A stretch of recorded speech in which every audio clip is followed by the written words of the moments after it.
Tópico 13. Obras. Tese 64. As boas obras praticadas independentemente de Cristo são más obras. Abaixo está uma lista de atos.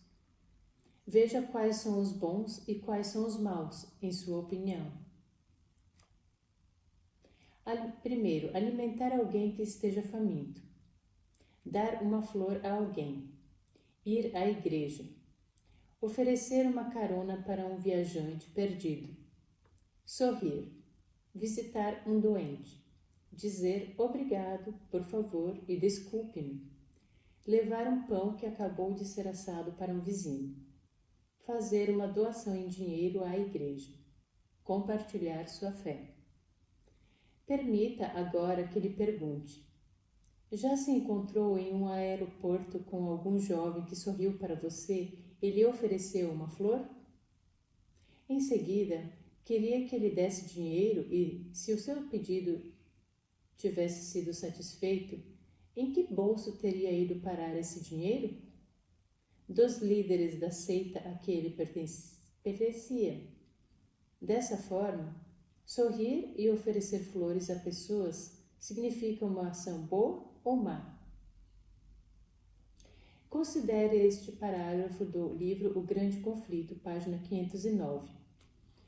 O tentador frequentemente opera com muito êxito por meio daqueles de quem menos se suspeita estarem sob seu domínio.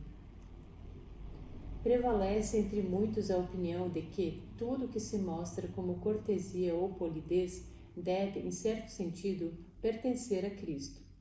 Nunca houve erro maior. Estas qualidades deveriam aformosear o caráter de todo crente, pois exerceriam influência poderosa em favor da verdadeira religião, mas devem ser consagradas a Deus, ou serão também um poder para o mal.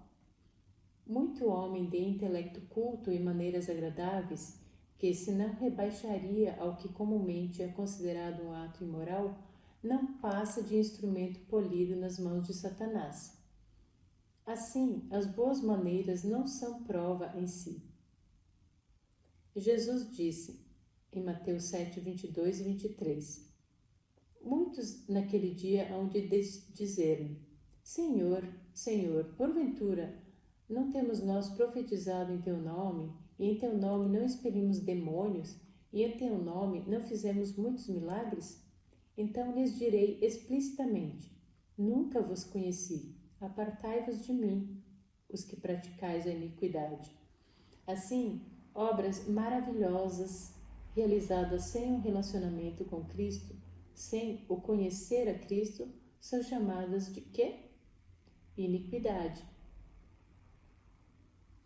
É possível a um ateu cozer uma boa quantidade de pão e partilhá-lo com um vizinho. Pessoas mundanas que não dispõem de tempo para Deus podem preocupar-se com a fome no mundo e trabalhar para aliviá-la. É possível que pagãos e infiéis visitem os doentes. Pode-se doar à igreja, dinheiro que Deus não aceitará. Alguns que frequentam a igreja são agentes de Satanás, não filhos do Senhor.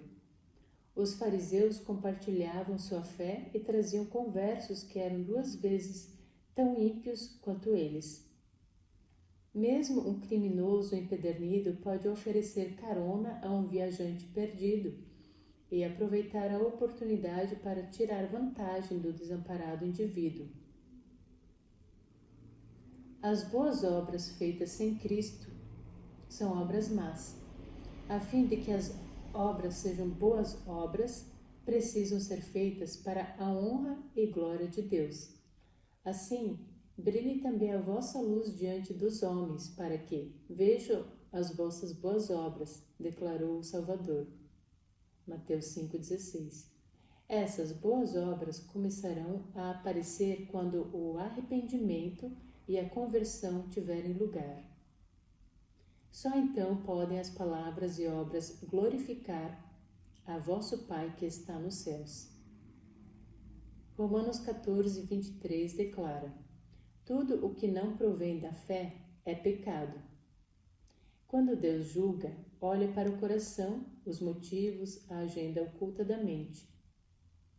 Se estamos vivendo separados de Cristo, não temos escolha a não ser agir na base do egoísmo e, portanto, nossas boas obras não são boas absolutamente. É verdade que se uma pessoa está morrendo de inanição e alguém lhe dá um pedaço de pão, ela será alimentada, a despeito dos motivos de quem a está socorrendo. Mas, no que tange ao indivíduo que está dando, qualquer boa obra que realize a parte de Cristo será uma obra má. Cristo, habitando no coração pela fé e assim querendo e efetuando em nós, é a única fonte de boas obras. Tese 65. O propósito das boas obras não é salvar-nos, mas glorificar a Deus. Durante qualquer discussão sobre salvação pela fé em Jesus Cristo somente, e o fato de que nossas obras de modo algum são base para nossa salvação, alguém quase sempre pergunta: se as boas obras não desempenham qualquer parte em nos salvar, de que valem então? Mateus 5,16 é muito claro. Assim brilhe também a vossa luz diante dos homens, para que vejam as vossas boas obras e glorifiquem a vosso Pai que está nos céus. Apenas porque as boas obras não nos salvam não quer dizer que sejam sem importância. O propósito das boas obras é glorificar a Deus. Bem, então qual é o propósito de dar glória a Deus? Está ele interessado em glória por ser egoísta e ter uma visão centralizada em si? Será que nos pede que sejamos altruístas quando ele próprio não o é? Sabemos imediatamente a resposta disso pelo que Jesus fez na cruz. Quando Jesus bradou: "Está consumado", respondia para sempre às acusações de Satanás de que era egoísta e nada sabia sobre o sacrifício próprio. A cruz provava que Deus estava disposto a ir até os limites do doar. Assim, qual o propósito de glorificar a Deus? Uma razão importante é que Ele merece. Ele é digno de nosso louvor. Toda a glória e honra e louvor que a humanidade possa oferecer-lhe jamais poderia ser em demasia. Davi disse: "Bendito seja o Senhor que, dia a dia, leva o nosso fardo." Salmo 68:19. Já observou o peso de seus fardos ultimamente? Às vezes é mais fácil focalizar a atenção no peso do pecado ou da culpa ou no peso do fardo que estamos carregando. Deus nunca pretendeu que levássemos tais fardos. Ele prometeu removê-los de nossos ombros e dar-nos descanso. Mas a carga que tem para nós é a dos benefícios. Há muitos. Quem poderia sequer contá-los? Uma segunda razão importante para se glorificar a Deus é o testemunho cristão. Ao observar em Jesus refletido em nossa vida, e mediante nós aprenderem o amor e a misericórdia de Deus, outros são motivados a ir a Ele por si mesmos. As boas obras demonstradas na vida do crente são um poderoso argumento em favor do cristianismo, não? Uma terceira razão importante para glorificarmos a Deus é que, se nossas boas obras não o glorificam, a quem glorificarão? Sabe a resposta? Há somente uma alternativa, não é mesmo? Se Deus não recebe a glória, nós a tomamos em nosso favor. E a obra da justificação é lançar a glória da humanidade no pó. Não podemos glorificar a Deus e a nós próprios ao mesmo tempo. Ou Ele é glorificado, ou tomamos a honra, a glória e o crédito para nós próprios. Isso nos leva à seguinte questão: seria possível alguém ser salvo sem ter interesse em glorificar a Deus? Glorificar a Deus pode ser uma poderosa motivação para as boas obras, e será, se o servirmos porque Ele nos ama. Achamos que isso é verdadeiro em nossos relacionamentos humanos. O honrar o nome de família pode ser uma motivação legítima, não é? Estamos dispostos a sacrificar muitas coisas a fim de honrar aqueles que amamos e não desapontá-los. Quando conhecermos a Deus, como é nosso privilégio fazê-lo, e quando amarmos a Deus, como é nosso privilégio amá-lo, acharemos o maior deleite em honrá-lo e glorificá-lo. Obedecer e servir a Ele por causa dele pode ser a maior de todas as motivações. Tudo é secundário à glória de Deus.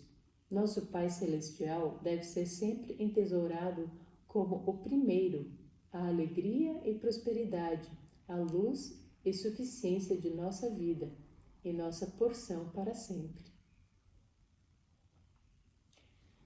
Tese 66.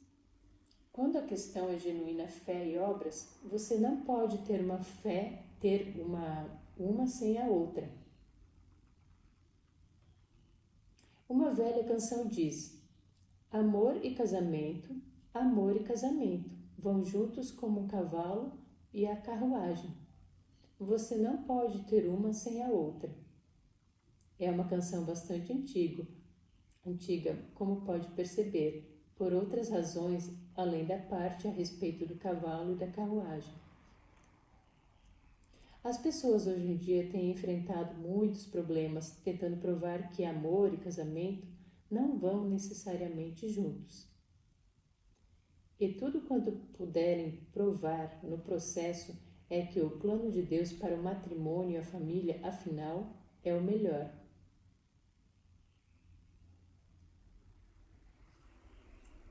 Mas fé e obras sempre estão juntas. Talvez possa encontrar uma ilustração que ninguém poderia questionar. Que tal a luz do sol e a sombra? Estão sempre juntas, não é mesmo? Você não pode ter uma sem a outra. Neste mundo, sempre que houver luz, há também sombras. É uma lei inflexível. Caminho a Cristo, página 83, fala de gozo não obscurecido da vida por vir. Sobre a terra, mesmo nosso gozo é obscurecido. Talvez seja este gozo não obscurecido que torna possível chorar lágrimas de alegria. Pois qualquer alegria que temos sempre vem com uma sombra. Regozijamo-nos quando alguém aceita a Cristo, ao mesmo tempo que sentimos tristeza por aqueles que o estão rejeitando. Achamos prazer nas belezas naturais, mas a sombra da morte e decadência está sempre presente. Não importa a direção para a qual nos volvamos. As boas e as más notícias vêm juntas. Às vezes podemos experimentar, como um raro dom, um dia perfeito, mas há sempre a sombra do dia anterior e do dia seguinte. Nossos relacionamentos humanos são obscurecidos. A aceitação amorável, por um lado, é combinada com incompreensão por outro. Nosso coração pode arder dentro de nós, quando o próprio Deus se aproxima para comungar conosco. Contudo, permanece sempre a sombra, mesmo aí, das vezes em que Ele parecia velar sua face e não podíamos sentir sua presença. Assim, esteja você falando sobre o mundo físico ou o espiritual, o brilho do sol e a sombra sempre andam juntos. O mesmo se dá com fé e obras. Se as obras são genuínas, a fonte delas é a fé em Cristo. Se a fé é genuína, as obras inevitavelmente virão como resultado. Quando você toma a decisão de permanecer em Cristo, já fez sua escolha sobre produzir frutos, pois quem quer que permaneça nele produz muito fruto. Fé e obras não podem ser separadas. Mensagens Escolhidas, página 397, declara que a fé genuína será manifestada em boas obras, pois as boas obras são o fruto da fé. Quando falamos sobre fé e obras, alguém geralmente surge com a ilustração dos dois remos. Fé e obras são como dois remos. Se você tenta remar com um remo, qualquer deles, não fará progresso algum, mas se empregar os dois remos juntos, seu bote irá para frente, rumo ao porto seguro no céu. E a pessoa que emprega a ilustração geralmente o faz para provar que devemos empenhar-nos igualmente no que tange à fé e às obras. Mas a verdade é que não temos que nos empenhar em nenhuma dessas coisas. Fé é um dom e obediência é um dom. Temos que empenhar-nos em permanecer dentro do bote, ou permanecer em comunhão com Cristo, mediante oração e estudo de Sua palavra. Quando vamos a Cristo para ter comunhão e segui-lo, o primeiro subproduto é fé genuína, e o segundo é genuína justiça. A ilustração dos remos é, não obstante, válida se corretamente entendida, que a fé e as obras são como dois remos em termos de importância. Fé e obras são igualmente importantes, mas o método para obter tanto fé quanto obras é o relacionamento permanente com Jesus Cristo. Em Tiago 2,17, lemos sobre a possibilidade de se ter uma fé morta. Tiago declara: a fé, se não tiver obras, por si só está morta. Hebreus 6,1, notamos que é possível ter obras mortas também. Fé e obras devem ambas estar presentes a fim de que cada uma delas permaneça viva. As genuínas obras se seguirão à genuína fé, e a genuína fé virá como resultado de comunhão com Deus, tão certamente quanto o brilho do sol é acompanhado pela sombra.